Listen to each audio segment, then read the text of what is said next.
How's it, everyone? I'm Full Media Alchemist, and today I'm going to be getting into a couple of my personal favorite speedruns of Awesome Games Done Quick 2026. For anyone that might not know what Awesome Games Done Quick is, it's a video game speedrunning marathon to benefit the Prevent Cancer Foundation. You can think of it like a benefit concert or a benefit marathon where money is raised for a charity based on like incentives in the event. All of the speedruns I'm going to be talking about today, in my mind, can be watched by anyone, whether you enjoy speedrunning or video games or anything. I think they're very accessible to any sort of viewer, so that's another key point in my list, is trying to find speedruns that are accessible for people to watch, and I'm kind of going to be getting into the reasons why in this video. The speedruns I'm going to be talking about today aren't ranked in any particular order. I just wanted to give some highlights. Additionally, I was not able to watch every single second of the marathon because I am not able to stay up for 7 days straight. 3, 2, 1, go! And time. Huh? Oh. So I'm sure I missed a couple of really good runs. If y'all have any suggestions, please drop them in the comments below, and that way everyone that's watching can scroll through there and check those out later. I'll also be linking the Games Done Quick YouTube and Twitch channels, the YouTube VODs, and all of the runners' Twitch channels in the description below, so definitely go watch the full runs there. Those content creators are really, really cool, and they do awesome work. Anyways, yeah, let's get into it. Inkstar's any percent run of Super Mario Sunshine at an estimated 1 hour and 16 minutes. The couch was very, very informative in this speed run about the trick history and the mechanics, which is always something I look for in speed runs. It's really nice to get all that context as you're watching the game. There's very clean execution, of course. 3D platformers are always really fun speed runs to watch, but Mario Sunshine specifically, Mario has the water jetpack, so the movement options that it gives the runner are really cool to see on display. There's a good ratio of glitches and standard gameplay as well, and it highlights how cool the movement tech is and how impactful that tech is in dropping the time. The audience interaction of clapping every time the runner gets a shine is also very, very cute. My favorite moment is the movement in the red coin mission in Pina Park. Inkstar makes the movement off of these slopes that are in the level look like it's intended in the game. And let me tell you, from hours and hours and hours of time spent in this mission as a kid, and honestly as an adult too, it's very impressive the way they are able to jump off of the slopes. And that is definitely not the intended path whatsoever. One of the best movement-based levels. This shine is so cool when it's done well. This one's really easy to mess up though, so I'm gonna try to lock in. It's very cycle-based.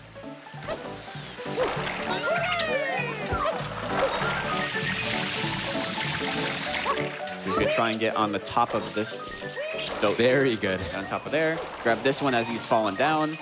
And coming up here, he's going to try and grab the red coin while clipping through the gate to be able to pop right out on the top. And he gets it. Very well done. He lost like a hair on the 5th coin, but otherwise that was perfect. Yeah, that was amazing. Overall, this run is very fun, and I'm sure if you're watching GDQ, you've watched a Mario Sunshine run before, but there's a reason it's so popular, so you know what's going on. I just wanted to jump in here and ask that you give the video a thumbs up, and also follow the channel. I'm brand new to the content creation thing, and I'm having a ton of fun, so it would be great if you join me on the journey. I'm also streaming regularly on Twitch, so feel free to follow me over there. Thanks again for watching the video, and I'll get back into the speedruns. Yeah. DanTheVP's New Game Plus run of Shovel Knight King of Cards at an estimated 30 minutes. This game's 2D pixel graphic art style is so nice to look at, and the animations are very easy to follow, even for someone like me who's never played Shovel Knight. Like, watching some speedruns, you kind of have like no idea what's going on, but for this run you can definitely understand how talented the runner is. The couch is also super stacked for this run with Spike, Vegeta, and Bobby. They are so talented at explaining all the mechanics going on and why the tricks that are being pulled off are like actually super cool and super difficult. The way they are explaining everything really hypes the crowd up, and the crowd getting hyped up pulls like you when you're watching it into the speedrun, like you feel engaged, so it's very cool. My favorite moment in the speedrun is toward the end, where there's this auto-scrolling segment And most of the time for auto-scrollers and speedruns, you know, you're just kind of hanging out on whatever platform is like slowly progressing through the level. But in this auto-scroller in Shovel Knight, you can actually go off screen without dying, and DanTheVP has so much knowledge of the game to follow the path, the intended path, completely blind, not seeing the character move. Rare. That's true. I thought He's getting a triple-double tonight. so here we are. Where's King Knight?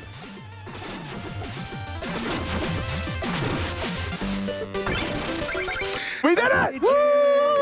Speedruns like this are a big reason why I watch as much GDQ as possible, because you never know if a game you've never played might be one of the top runs you watch for the year. Elite Spud's 100% run of Luigi's Mansion at an estimated 1 hour and 30 minutes. Since this is the 100% run, I feel like there's even more memory involved in the speedrun. She has to remember the locations of where money spawns throughout the game so that she's able to collect enough money to achieve the 100% rank at the end of the game. And this memory and execution being showcased over the course of the hour-and-a-half run is truly impressive. She's also playing on the European version, which makes the game even more difficult, and the mansion is darker and it's mirrored, and the money requirement to get the 100% is even more difficult, so it's just way more intense. The couch is also super knowledgeable, and there's a good like back and forth between everyone to keep up with all of the explanation of the mechanics going on. There's some minor rerouting involved in the run just due to the RNG in the game. Rerouting on the fly is one of my favorite aspects of speedruns,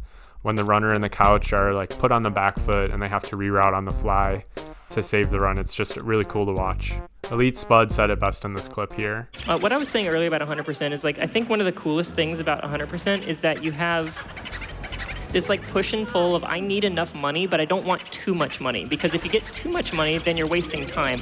Yeah, so like I'm constantly looking for enough money, and I'm also trying to back up money, and like money is RNG, so it's always different. Like you can't follow the same route in any sense of the word, like in 100%. It's so reactive, it's so dynamic, and everybody has different money spots on top of like there being randomness, so like everybody just goes for different things too, and you have your own personal route. My favorite bits in the run are all the multiple ghost captures. There's times where Elite Spud catches like 6 ghosts at a time, and it's incredible to watch, especially like remembering playing back as a kid, and you're like popping off when you capture 3 ghosts at a time, and the runner is like doing multiple times catches more than 5 ghosts at a time. It's just so cool. Yeah, there we go. Easy 6-piece. Luigi's Mansion is just a vibe, and it's such a cozy speed run. It was a great watch on Sunday before bed, and I'm very much here for all of the GameCube era games that we saw in the entire marathon.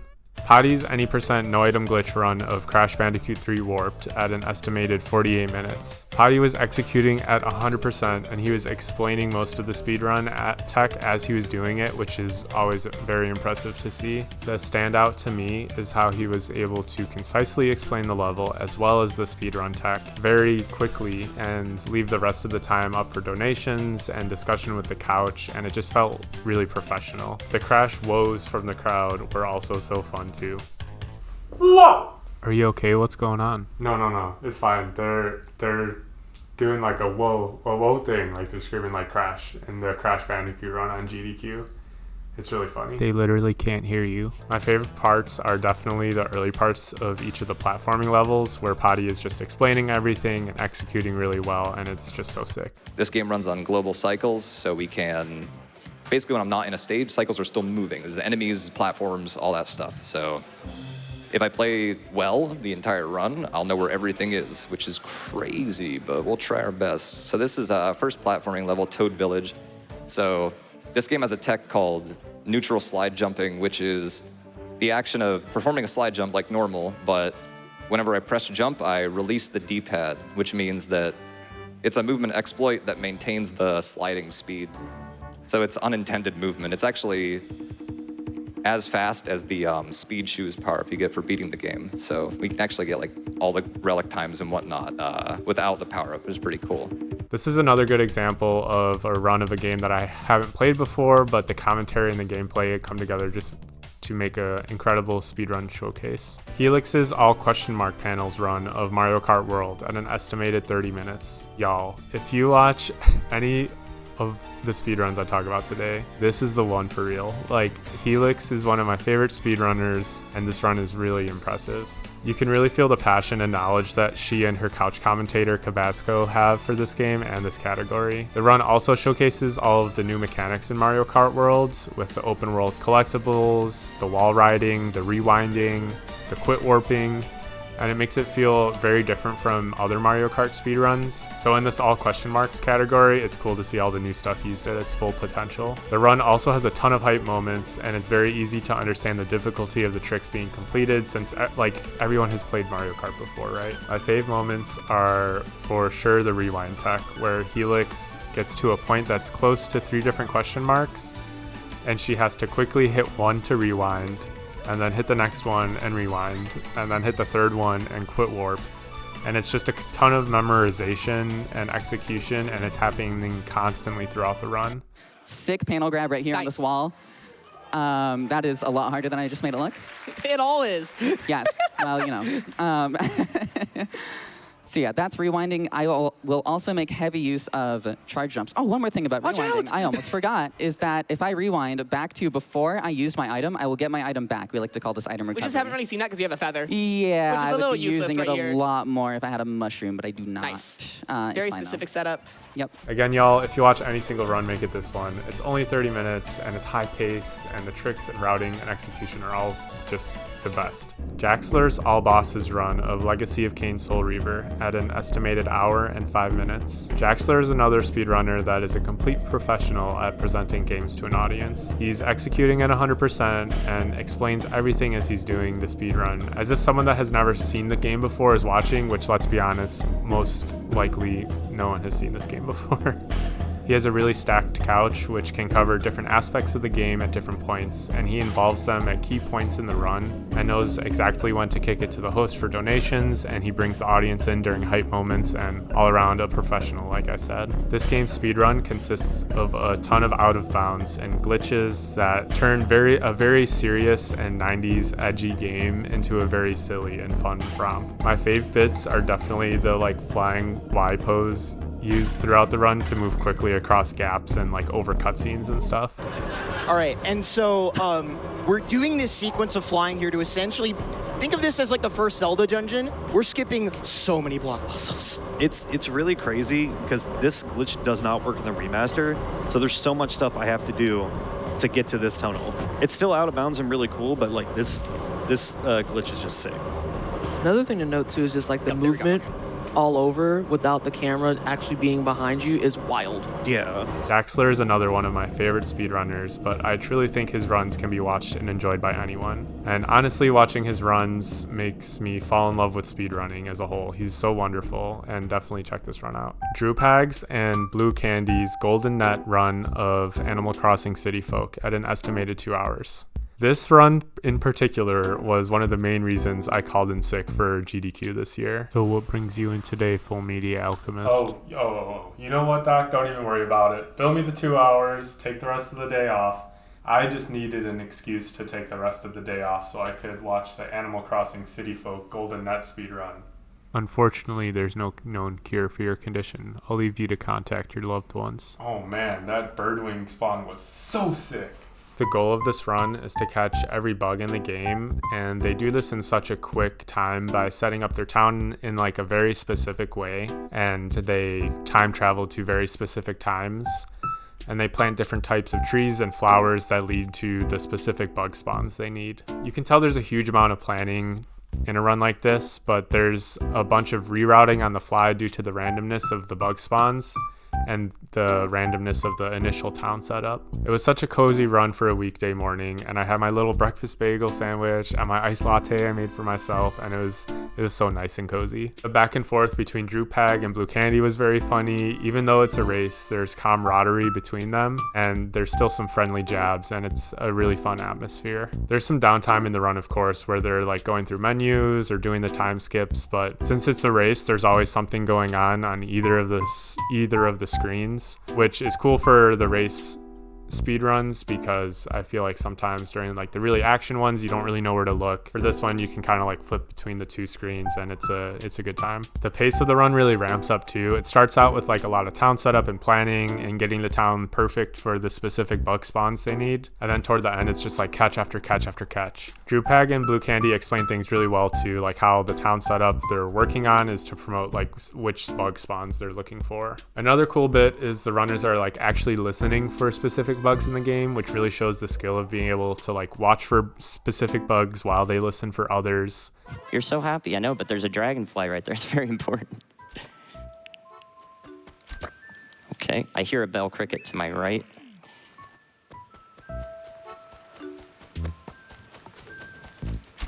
There you are. You jumped right into my net. That was so nice.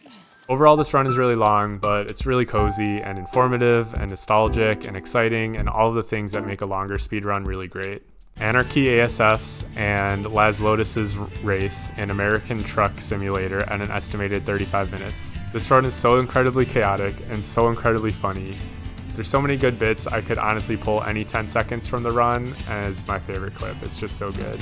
So many warnings going off. Driving the GM. Lord, the great Chevy itself. Easy. Hey, I did that on purpose. There are so many alarms going off back here at the dispatch station right now. That Tacoma is freaking out right now. Yeah. Y'all just passed. I'm wanting you to get a head start because, you know. And if you didn't know, guys, we're going out of the 806 on to 287, which heads to Dallas, and we already got a roll. Oh, Lord. We already got a rollover. The runners and the couch and the host are too funny and play off each other so well.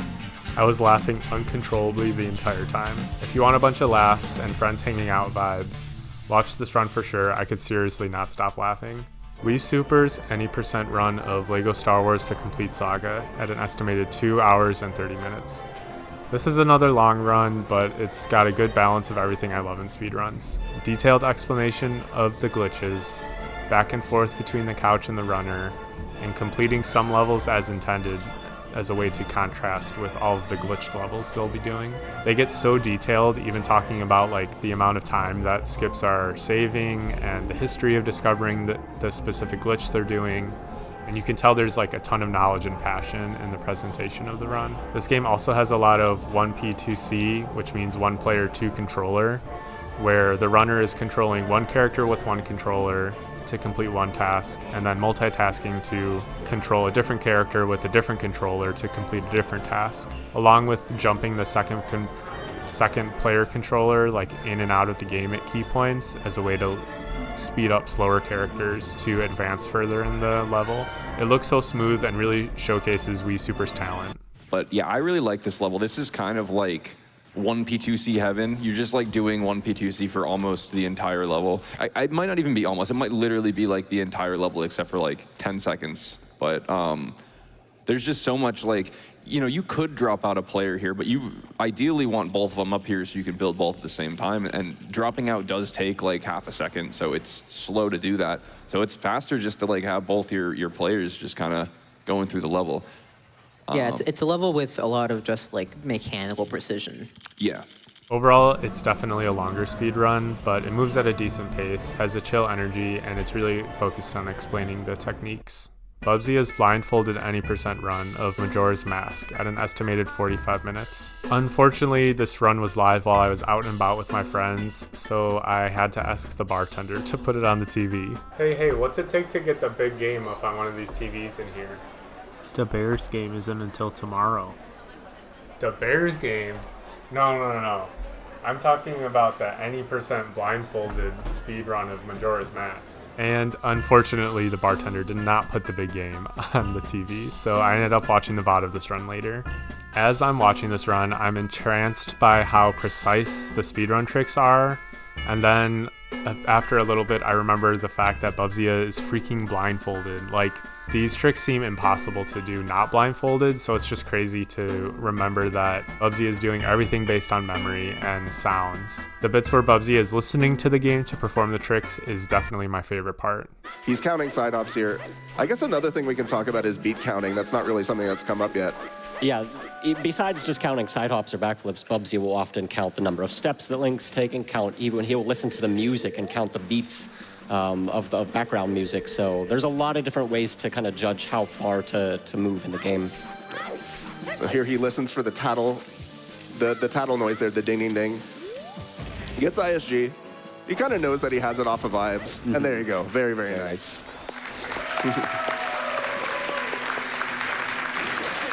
I'm always really impressed by blindfolded showcases, and this one is just as impressive as the rest. Adef's Pick My Main run of Pokemon Emerald at an estimated 2 hours and 30 minutes. Because of the randomness in this run, the word estimated in that last sentence is pulling an Olympic amount of weight. I realize this is the 6th Nintendo game I'm talking about, but also those are just the ones I'm drawn to.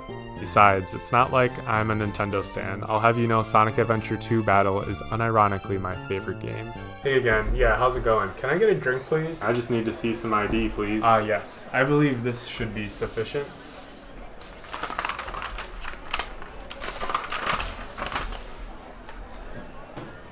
I'm sorry, this isn't a valid form of ID. Oh yeah, sorry, did you flip it over? Forgive me, I missed that. I'll get you that drink right away. What will you be having tonight? Oh yeah, don't worry about it.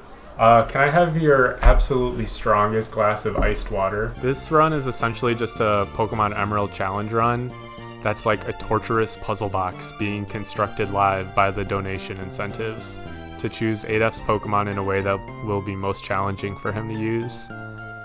The run is set up so that the audience can donate to pick a specific main Pokemon for the next gym or Elite Four member that Adef has to fight. So it just makes the run so incredibly interactive with the audience, and the vibes are so good and incredible, and it's just an awesome finale for the marathon. I also personally think Adef is one of the funniest content creators out there right now.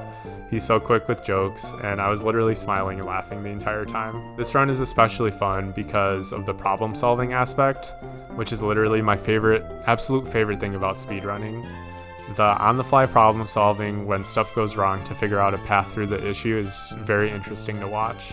And this run is literally 2.5 plus hours of issues that are crafted by the audience for Adef to problem solve. It's seriously so much fun, I cannot say it enough. This early clip really shows the aha moment that I love to see, along with like interaction from the audience. Oh, an important thing that I maybe forgot to note is that the only Pokemon you've probably noticed by now, but the only Pokemon that are up for grabs here are gens 1 through 3.